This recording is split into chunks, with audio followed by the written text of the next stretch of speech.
wherever you fall on the political spectrum, whether you're, Republican, Democrat, something in between, something on either end of that, this is probably something that ought to concern you, because the reality is that state government is far less responsive to voters than local governments are. I don't want to be too melodramatic here, but I really do think we could be staring down the barrel of the last stand for home rule in Florida right now.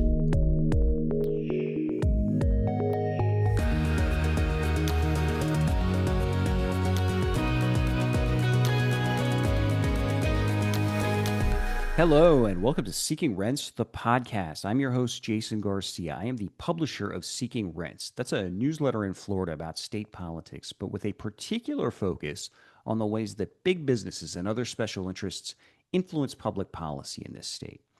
That name, Seeking Rents, comes from a term in economics called rent seeking. And rent seeking is what's happening when someone with lots of wealth and influence, like a big business or a billionaire, uses their wealth and influence to get laws changed in their favor in a way that allows them to capture even more wealth and influence for themselves, usually at the expense of someone else. And so home rule is essentially the ability of individual communities, of local cities, counties, towns, villages, to make decisions for themselves, to decide, what kind of place they want to be, what's the character of their community, what they want to look like, what kind of values and policies that they want to prioritize and focus on, what kind of services they want to provide to their constituents, all these kinds of how they want to govern themselves. All of these, the ability to make those kinds of decisions, that is home rule.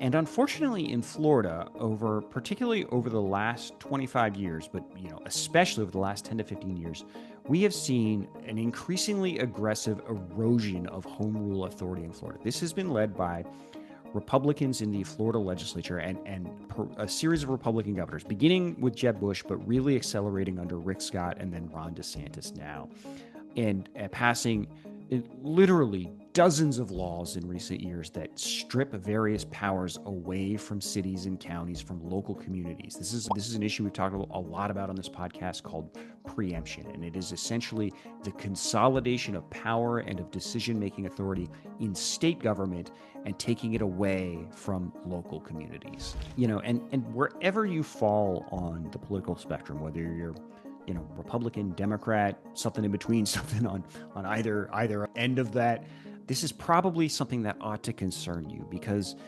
the reality is that state government is far less responsive to voters than local governments are. And there are kind of two main reasons for that. The first is gerrymandering. The way state house and state senate districts are drawn, they're drawn intentionally to deny competition in elections, to favor one party over another, right? This is why, we have, there are 160 districts between the state house and the state senate. In a good year, maybe a dozen of them are actually competitive between the two main parties. The vast majority of them are designed specifically to be won by one party or the other. Something like this is also, when you have a gerrymandered legislature like this, you wind up with a legislature that is just completely out of step with the mainstream voters, the mainstream constituent in Florida. And that's because, again, the only voters they have to ever concern themselves are the furthest fringe in whichever party controls the seat. This is gerrymandering, more than anything else, explains something like this, like why a state like Florida, you could have, like we saw last year, nearly 60% of voters voted for a constitutional amendment, for a ballot measure that called for an end to government interference with abortion, that would have enshrined abortion rights into the state constitution. Nearly 60% of voters supported that. And yet, at the very same time, this exact same state has a state legislature that has imposed one of the most draconian abortion bans in the entire country. Again, gerrymandering leaves you with a legislature and state leaders that are just utterly out of step with mainstream voters. They're just not even playing the same game, let alone being in the same ballpark. And the second reason is state elections are obviously, these are much bigger elections. A statewide race, you're talking about a state of 23 million people, but even individual state house and state senate districts are hundreds of thousands of people in them. A competitive state house race now, like between the parties and outside special interest stuff, it is not unusual to see more than $5 million spent on a single state house race. And more expensive races make big money donors even more influential in a way that this is not to say that big money donors don't carry influence at the local level or in local elections. Money is obviously important in a county commission race too, but at local levels, there is still the ability for sort of grassroots organizing to overcome that in a way that it is much harder to do in these bigger, more expensive races. Just here in Orlando, we had a couple of county commission races this past election where two county commissioners won who were outspent. One of them was outspent 5-1 by their opponent. The other one was outspent by more than 7-1 by their opponent.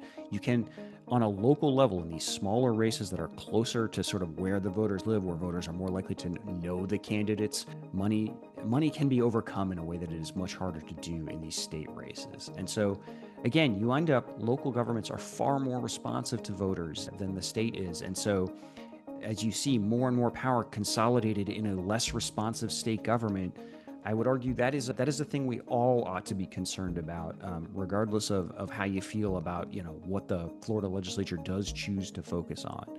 And we have just seen in Florida what I think it took a while for it to catch on, partially because of the way it was done, but like possibly the most sweeping preemption we have ever seen passed out of Florida.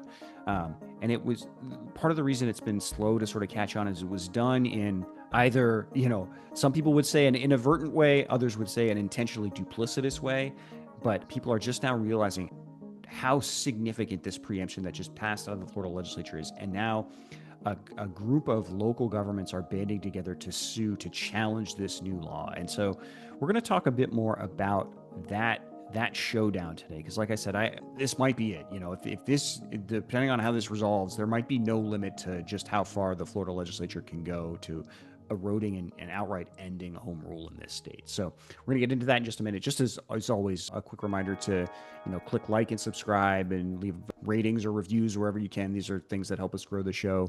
And if you haven't already, think about signing up for a subscription to our newsletter. Easiest place to find us is at seekingrentsfl.com.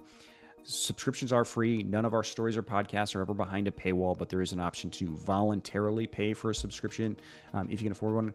If you got the means and you value this kind of work, please think about doing that. The revenue we get from these voluntary paid subscriptions is so important. It helps us cover the cost of reporting expenses like public records requests. I'm just looking at another invoice for several $100s from another agency on a different story I'm pursuing. So let's get into sort of more about this last stand for home rule in Florida. And before I do this, I want to tell a quick story about the last time we nearly got this showdown, because it's, Ron DeSantis has been governor of Florida now for nearly almost 8 years now, and so much has happened. Obviously, like the world is just such a different place now. One of I would argue one of his most significant legacies is something that happened like immediately, where he locked in a really key erosion of home rule, and this involved the ability of whether or not local communities in Florida can set their own minimum wages.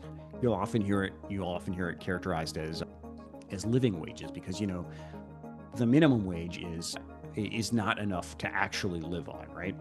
Particularly in more expensive parts of the state. And so there have been movements over the years in different parts of the country and different parts of the state to create what are known as local living wages, and basically, like in a place like Miami, to set a local minimum wage that is higher than the state or federal minimum wage, in a reflection of it is more expensive to live and work in Miami. And if you're a worker there, you want to live in the place where you're working, a living wage can help.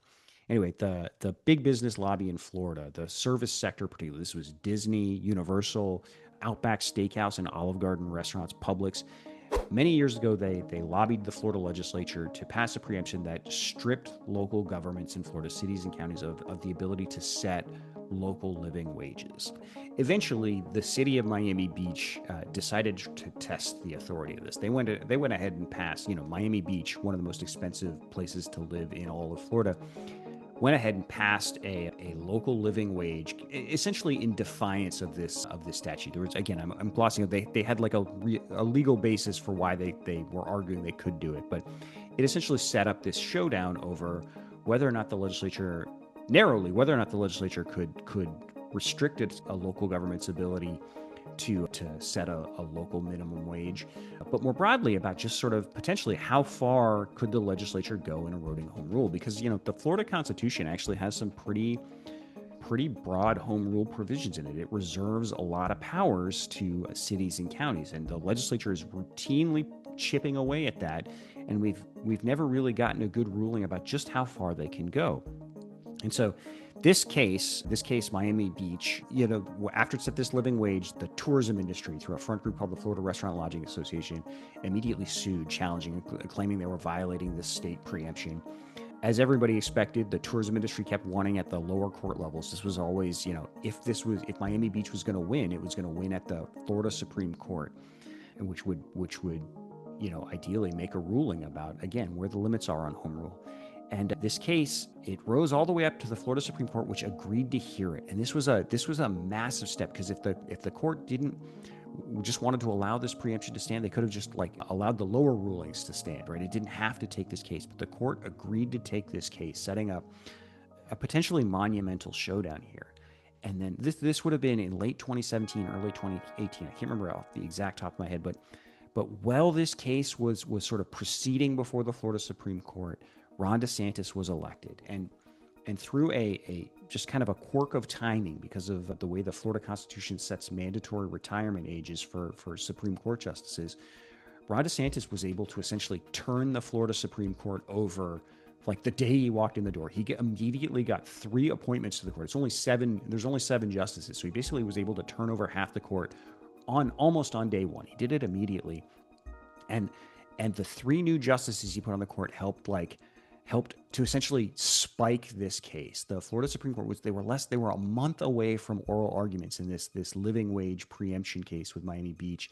And the new court, after Ron DeSantis put his justice on it, decided, you know what, we're not going to hear this case after all. We're not going to resolve this issue. We're just going to let the lower court ruling stand. And so this showdown just evaporated right before it could happen. But I say all that in that now we're near the end of Ron DeSantis' tenure, and we might actually get this showdown after all. And this time it involves a new piece of legislation called Senate Bill 180. And we have talked about this on a recent podcast. We've written about it a few times on the newsletter, but this was a bill that passed this past session, and it was supposed to be about helping communities prepare for and recover from hurricanes. So the Republican sponsors of this legislation in the legislature, this was represented by the name of Fiona McFarland, a Republican from the Sarasota area, Republican senator by the name of Nick DeSigley from the St. Petersburg, Indian Rocks Beach, technically, is the area, Pinellas County. They called this legislation, the title of it was literally an act relating to emergencies. The Senate President Ben Albritton, a Republican from the Wauchula, the heartland part of the state, who made this a big priority when it passed, boasted about how this was going to, quote, bolster hurricane relief and recovery. It was all talked about this. When Ron DeSantis signed it, after he signed it, he defended it as this is a way to make sure if you're a Floridian whose home is just destroyed in a storm, they can rebuild. They can't be forced to move by a hurricane, essentially. Again, entirely framed around helping communities recover and rebuild from hurricanes. But Senate Bill 180 included this really subtle provision, actually a couple of key provisions, but one in particular, that real estate developers across the state are now trying to stretch far beyond storm recovery. So if you read aggressively, this one provision forbids every single city and county in the state of Florida from doing anything at all over the next 2+ years that would make their land use rules or their development regulations at all, quote, more restrictive or burdensome. Essentially, that means this read aggressively, this law essentially says a city or county can't make any kind of land use change. They can't do any kind of environmental protection. They can't do any kind of, density changes. They can't do any kind of restriction that some developer or some property owner can claim is making, their life more restrictive or more burdensome, or somehow robbing them of some sort of property right, whatever the public policy argument was. And not only that, This legislation also attempts to like retroactively repeal anything that's been passed over the past year, like any kind of change that again is quote unquote more restrictive or burdensome that a county commission or a city council has done, any kind of comp plan they've done where they try to like reorient zoning or try and like steer commercial growth into one area or industrial growth into another area, any kind of change. This tries to undo all of that, anything since August 2024. And it gives developers and other landowners like legal ammunition to essentially sue any city or county or local government that they think is violating this law. And they set it up where you essentially can sue. You get a free shot to sue. You sue, you win. You can make the local government pay your attorney fees, but you're never at any risk. Even if you sue and lose, you're at no risk of having to pay the other side's attorney fees. It's essentially a one-way attorney fee statute, the kind of thing they took away from insurance policyholders because the insurance industry hated one-way attorney fees for insurance customers, right? And so, as I said, developers around the state are now like weaponizing this provision in like unbelievable ways. So we've seen like in Manatee County, county commissioners had to like abandon plans to restore an ordinance that protected wetlands from being dredged up and destroyed. They had to abandon that because it was going to be it was allegedly a violation of Senate Bill 180. Now, in Orange County is where I am in Orlando. They're being sued. Voters just recently approved protections for rural lands that developer is now suing to dissolve those protections to make it even easier to build suburban sprawl on rural land because of citing Senate Bill 180, claiming the rural boundary is illegal now under this law. We've seen other communities have had to abandon flood control rules. They've tried to improve their flood standards on the coast so that when there are new developments, developers have to build and plan for like 1 in 100-year storm events versus 1 in 25-year, that sort of thing. All of those out the window now because of Senate Bill 180. And it goes like just far beyond these big pictures of like even tons of small stuff. So we've seen like cities and counties have to like abandon ordinances on like preserving tree canopies on, it frustrated an effort in Apollo Beach to kind of like set some rules around just how close you could build pickleball courts near homes. There was I think it was the city of Lakeland had to abandon an ordinance that was like meant to like restrict roosters in residential areas, right? All of this being stopped by Senate Bill 180, this one bill that was supposed to be about hurricanes. It is crazy what is happening. We have seen at least 2 counties have been sued already. Orange County, as I mentioned, and Manatee County, which we're going to come back to. This is in Southwest Florida. We're going to come back to them in a bit. But the city of Stewart has received multiple threats from developers threatening lawsuit over changes it made to its comp plan. And, beyond these sort of like overt sort of legal actions, you are hearing all sorts of reports of developers and others kind of weaponizing this in soft ways, using the threat of litigation almost as blackmail to get cities and counties to sort of give them what they want approve their development plans without any changes, or give them, stop them from doing anything that the developer doesn't like. So I had an exchange with one lawyer who said, what you're seeing lots of kind of like soft usage of this where developers are essentially trying to cajole municipalities into modifying a particular position they may have taken on an application for a development application, and kind of like having the sledgehammer, the threat of a lawsuit under Senate Bill 180, using that as a way to get cities and counties to give them whatever they want, just to avoid going down a litigation hole that is, because of the one-way attorney fees that the legislature set up here, could end with not only with a local government losing, but also having to pay this developers hundreds of thousands of dollars in legal fees, right? So this law has it is hard to overstate just what a mess this law is causing in Florida now. But local governments are now fighting back, and that's what brings us. So earlier this week, 25 local governments, this is, I believe, 2 counties, 13 cities, 7 towns, 3 villages, like all over the state, from big cities like the city of Fort Lauderdale and the city of Naples to the town of Mulberry and the village of Pinecrest, have joined together and filed a lawsuit challenging Senate Bill 180 as unconstitutional. There's a lot in this lawsuit, but two of the main points that it's really zeroing in on is that the law is unconstitutionally vague. Again, all of this rests on developers arguing that whether or not something is more restrictive or burdensome, but like more restrictive on who to what, more restrictive on what, or more burdensome to whom, right? None of that's defined. It's all this really like vague stuff that, again, you can't leave laws so vague that it becomes functionally impossible for anybody to know what they really mean.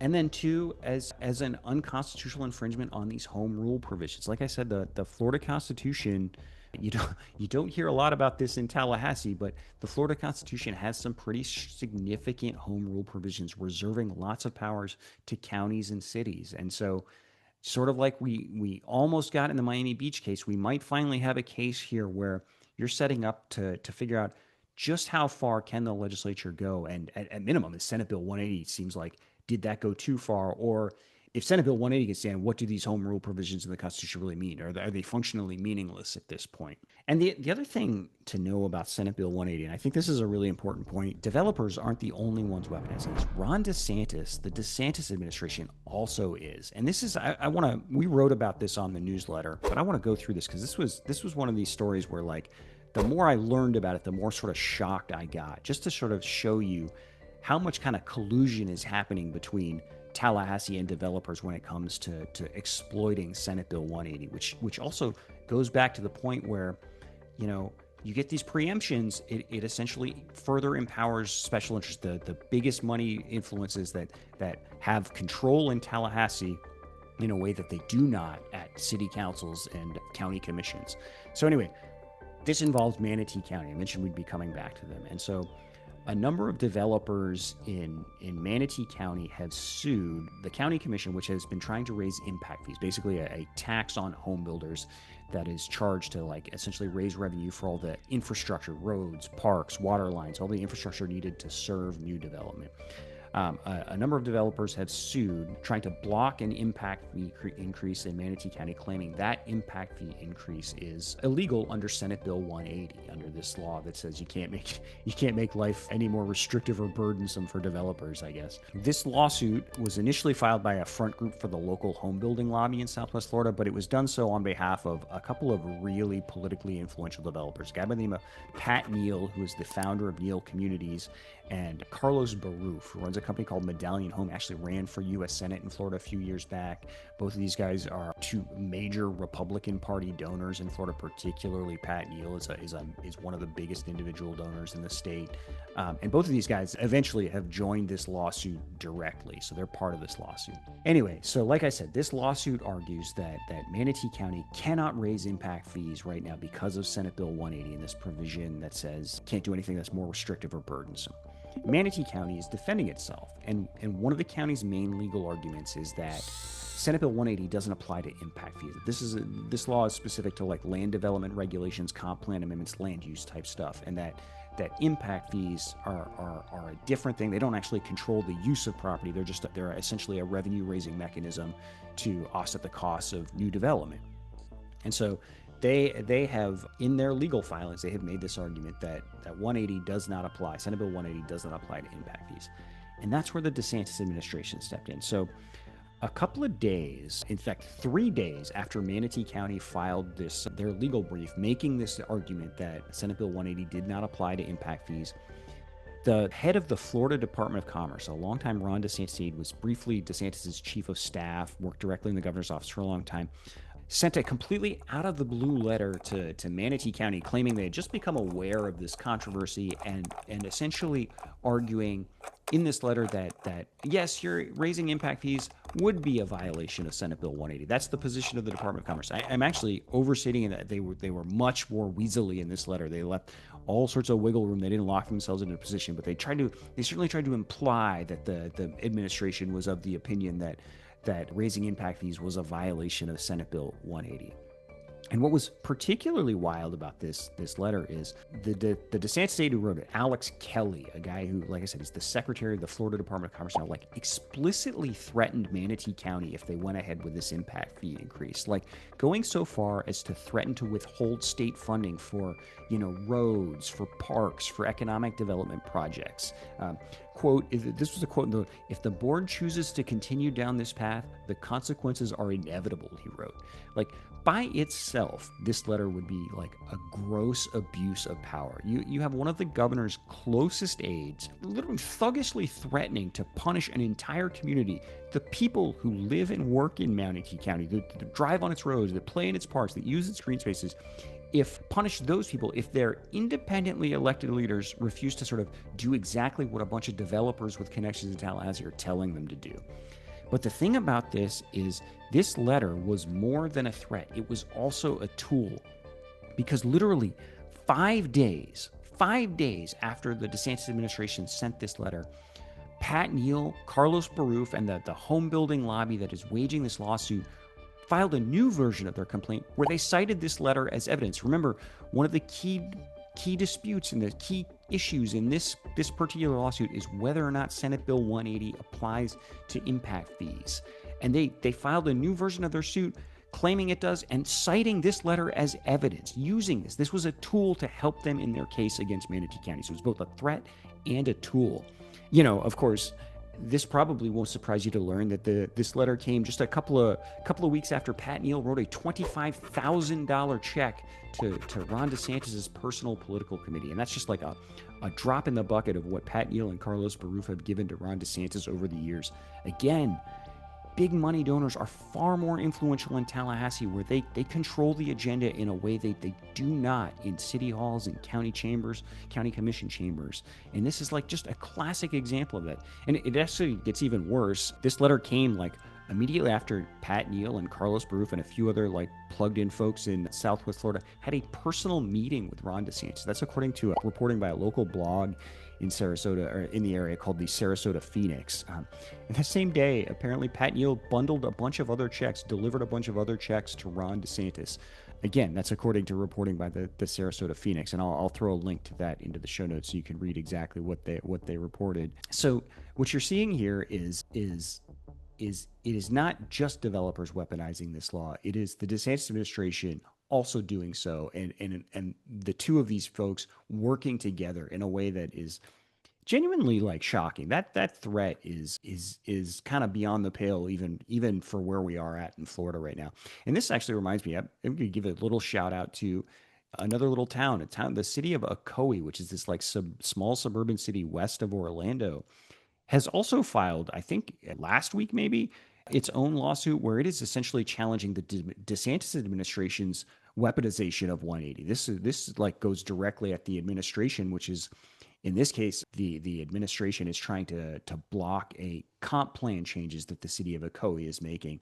And the city of Ocoee is challenging the DeSantis administration's ability to even do that under 180. So, and just it's worth like going back over and taking stock here of just how much chaos Senate Bill 180 has caused. So you're now looking, by my count, at least 5 different lawsuits. So there's 2 in Orange County. We mentioned one over the rural boundary. I'm going to stop and so there's 2 in Orange County. We mentioned that the one about the rural boundary. There's another one related to like some comp plan changes type stuff.